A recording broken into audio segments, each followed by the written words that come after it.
Bismillahirrahmanirrahim. Assalamualaikum warahmatullahi wabarakatuh. First of all, allow me to introduce myself. My name is Sofia Aunul.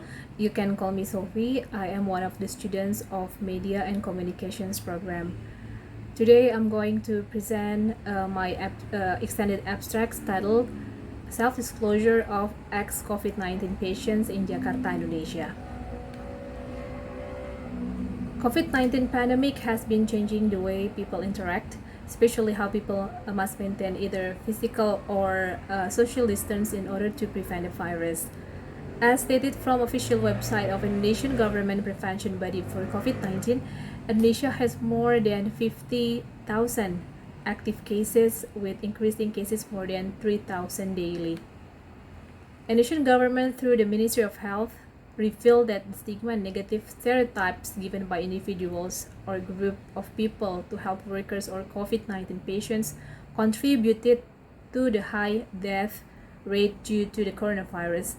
Therefore, the government invites all elements of society to fight stigma by not discriminating and isolating health workers and people exposed to COVID-19 when they have to self-isolate at home.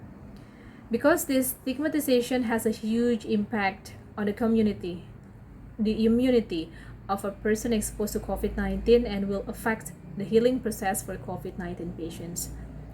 And as for the problem statement of the study is that COVID-19 patients not only fight with the virus but also with the stigma for their fear out of social rejections and isolation from the community.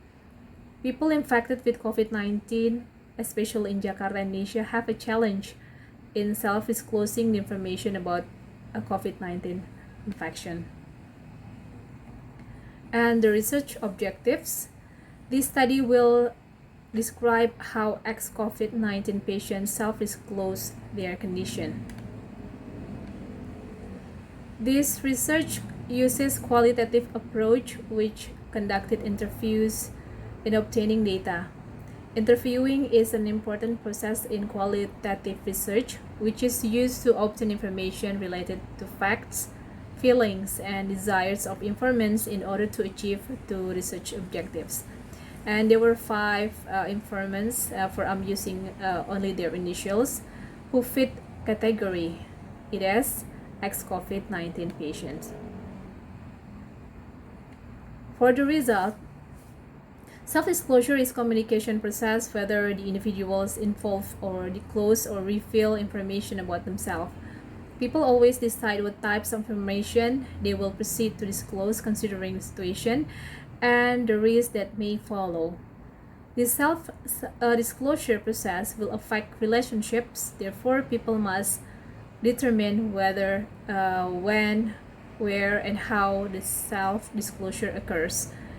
There are some reasons people deciding whether or not they disclose information, such as self-focus, other focus, interpersonal reason, and situational reasons.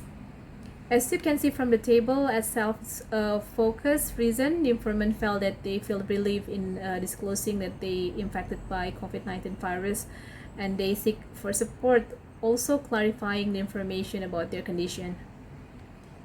For other focus reason, informants felt that they were responsible to tell the family and office about their condition in order to give them awareness about what was happening. And also, one informant did not tell the family directly because she was afraid that it would cause discomfort.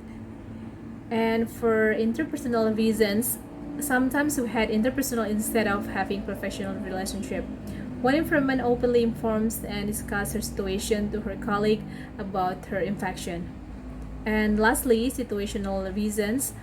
Since people now are using smartphones, all of the informants felt that they didn't have any obstacle in informing their condition to their family, office, or even neighbors. One informant also disclosed information through his social media account. For the conclusion, all of the informants felt shocked, fearful, anxious because of COVID-19 is new disease that not many people around them experience the same way, and the way they struggle through this disease was self-disclosure. Disclosing their condition to family, colleagues, or even neighbors was a relief to them, and they had support in returns. Self-disclosure process assists the informants ex-COVID-19 patients to survive from the virus, as the self-disclosing allowed them to obtain some supports, and they could inform and educate their community to always implement health protocols and maintain mental health as well as physical health. I think that is all my presentation. Should you have any questions, I would be happy to answer them. Thank you for your attention. Wassalamualaikum warahmatullahi wabarakatuh.